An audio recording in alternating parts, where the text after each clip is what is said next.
Hello friends, eaters hub में आपका स्वागत है। आज हम बनाएंगे पूरन पोली, जो कि बप्पा आजकल विराजमान हैं, तो उनके उपलक्ष्य में हम पूरन पोली बनाते हैं। तो यहाँ पे मैंने दाल ले ली है चने की 2 बाउल। उसको मैंने अच्छे से भिगा लिया है और भिगा के मैं इसे अच्छे से धो लूँगी। और इसके पानी को हम यूज़ कर सकते हैं पौधे में। तो दाल का, चावल का पानी जो भी बचे आप अपने पौधों में डालिए और इफ़ेक्ट देखिए। यहाँ पे मैं छोटे छोटे टिप्स भी दे रही हूँ। फिर मैंने इस दाल को 2 गिलास पानी से अच्छे से भिगा लिया है और थोड़ी देर ढक के 20 मिनट मैंने इसे ढक के रख लिया था। 20 मिनट के बाद मैं देख रही हूँ कि देखिए आप यहाँ पे हल्की सी दाल क्या हो गई है, थोड़ा सा दाल में कट लग रहा है, तो इसका मतलब दाल थोड़ी सी कच्ची हो गई है। तो इसको हम क्या करेंगे, आप उबाल लेंगे। जब हम दाल को भिगा के उबालते हैं तो इसको उबालने में कम टाइम लगता है और हमारी काफ़ी चीज़ों की बचत होती है। अब यहाँ पे मैंने इसे सिर्फ 2 विसिल लगाई है और अब मैं यहाँ पे दाल चेक कर लेती हूँ कि दाल अच्छे से गल गई है। तो दाल ना ही ज़्यादा बहुत गली हुई होनी चाहिए और ना ही ज़्यादा इसमें कच्चापन होना चाहिए। इस तरीके की दाल को हम पूरन पोली में यूज़ करेंगे। यहाँ पर जो दाल मैंने उबाली है मैं उसे छान लूँगी और छानने के बाद इसके पानी को हम अलग कर देंगे। जो भी मतलब इतना पानी डालिए कि बहुत ज़्यादा पानी ना, बस दाल भीग जाए, इतने पानी से दाल को उबाल लीजिए। यहाँ पे एक छन्नी में रख के दाल को आप निकाल लीजिए और इतना जितना भी आपको आपका दाल में आप इसे धीरे धीरे पीस लीजिए। अब यहाँ पर एक पैन लेंगे, उसमें आप गुड़ को छोटा छोटा टुकड़ों में काट के उस गुड़ को हम गलाएंगे।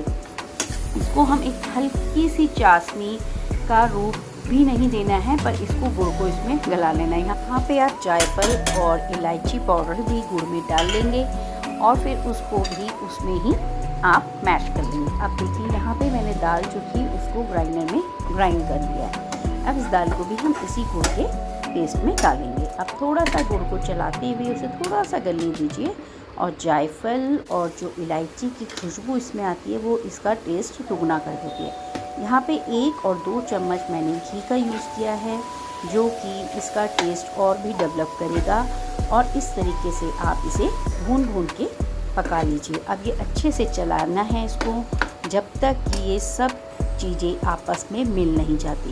और जब दाल का पानी भी अच्छे से सूख जाए, हमें इसे एक मिश्रण तैयार कर लेना है इस तरीके से कि हम इसको फिल कर सकें। तो इसको एक फिलिंग के लिए रेडी करना है, जो कि हम एक आटे की फिलिंग बनाएंगे। आटे में भरने के लिए फिलिंग रेडी करेंगे। इस तरीके से आप इसे धीरे धीरे चलाते रहिए और धीरे धीरे चलाते हुए आंच को भी धीमी रखिए गैस की। ये सूखने लगेगा, इसका पानी अपने आप ही ड्राई होता चला जाएगा। यहाँ पे मैं अपने हाथ से कुछ दाल को भी मैश करते जा रही हूँ, जो कि ग्राइंडर में थोड़ी बहुत अगर दाल रह भी जाती है तो उससे कोई फ़र्क नहीं पड़ेगा। उसको आप इसमें चलाते हुए मैश करते चले जाइए।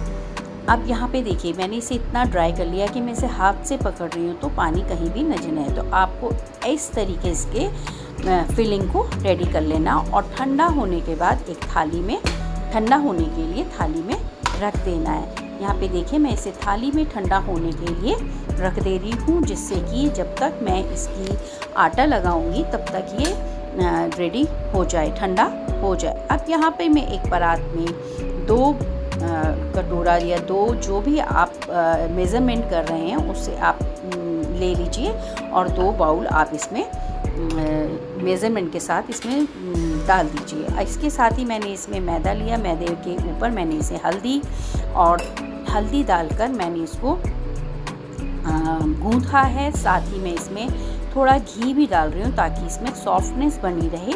और मैं इसको दूध से गूँधूँगी। दूध से ही मैं ज़्यादातर जो भी मेरे आटे में लगाती हूँ उसको गूँथती हूँ, जिससे कि उसमें एक अलग ही टेस्ट डेवलप होता है और एक अच्छा आपका आटा लग के तैयार होता है। तो इसको आप घी को आप अच्छे से आपस में मैश करके मिला लीजिए। बहुत ज़्यादा घी की भी ज़रूरत नहीं है, बस थोड़ा बहुत घी डालेंगे तो उससे आटे की अच्छा सॉफ्टनेस रेडी होता है आटे में।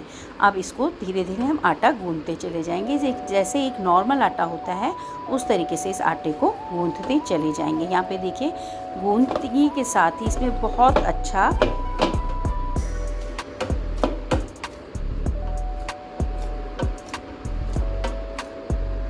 यहाँ पर आटा लगकर तैयार हो गया। देखिए कितना सॉफ्ट आटा लगा है। इस तरीके से आपने आटा रेडी कर लेना है। अब यहाँ पे जो फिलिंग मैंने पहले ठंडी करने के लिए लगी थी वो भी बहुत अच्छे से ठंडी हो गई है। यहाँ पर हम एक पैन लेंगे, जो भी आपका तवा है उसे आप गरम कर लीजिए और आटे की छोटी छोटी लोइयाँ बनाकर, इसमें साइज़ आप पे डिपेंड करता है, ये ऑप्शनल है कि आपको पूरन पोली कितनी बड़ी साइज़ में बनानी है। यहाँ पे मैंने छोटी छोटी बनाई थी क्योंकि वो एक प्रसाद के रूप में बनी थी, ताकि जो कि सबके लिए, छोटे छोटे बच्चे हों बड़े हों, सबके लिए पूरी पड़ जाए। और छोटा छोटा पूरन पोली देखने में और खाने में बहुत ही टेस्टी होता है। वो मैंने बप्पा के लिए तैयार की। यहाँ पे देखिए नॉर्मली जैसे हम आलू का पराठा या कोई भी फिलिंग पराठा बनाते हैं उस तरीके से आप इसको बेल लीजिए और बेलने के बाद तवे पे उसी तरीके से रेडी कीजिए जैसे एक पराठा रेडी होता है। अब यहाँ पे देखिए मैं इसे बेल कर गरम तवे पे रख रही हूँ और साथ ही इसे घी लगाकर हम इसे अच्छे से सेक लेंगे।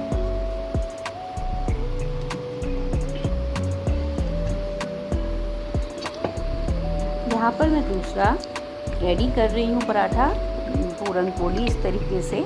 और आप फिर से इस तरीके से आप जितनी पूरन पोली बनाना चाहते हैं उसको इसी तरीके से बनाते चले जाइए और सेकते चले जाइए और इस तरीके से पूरन पोली आपकी रेडी हो जाएगी। अब देखिए यहाँ पर जो तवे पे आटा रखा है, बेल के रोटी पूरन पोली रखी है, वो आप अच्छे से इसको घी लगा के सेकिए। घी से ही मैं इसको सेक रही हूँ। आप रिफाइन ऑयल जिससे भी करना चाहते हैं इसको अच्छे से सेक सकते हैं। यहाँ पे आप तवे पे देखिए ये दोनों तरीके से दोनों तरफ से अच्छे से सीख गई है। यहाँ पे हम इसे घी लगा लेंगे। घी लगा के हम इसी तरीके से सारी पूरन पोली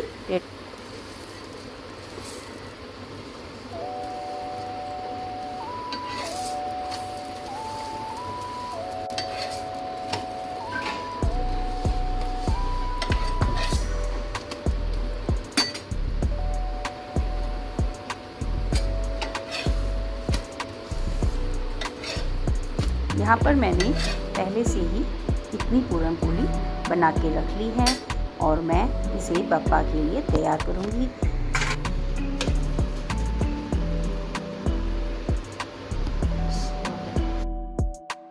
अब देखिए यहाँ पर पूरन पोली बनकर तैयार है। आपको मेरा ये वीडियो कैसा लगा इसके लिए आप इसमें कमेंट कीजिए, सब्सक्राइब कीजिए और लाइक कीजिए। ये पूरन पोली बनकर तैयार हो गई है और ये खाने में बहुत ही स्वादिष्ट थी। मुझे लगता है बप्पा को भी मेरे हाथ से बनी हुई पूरन पोली अच्छी लगेगी। Thank you.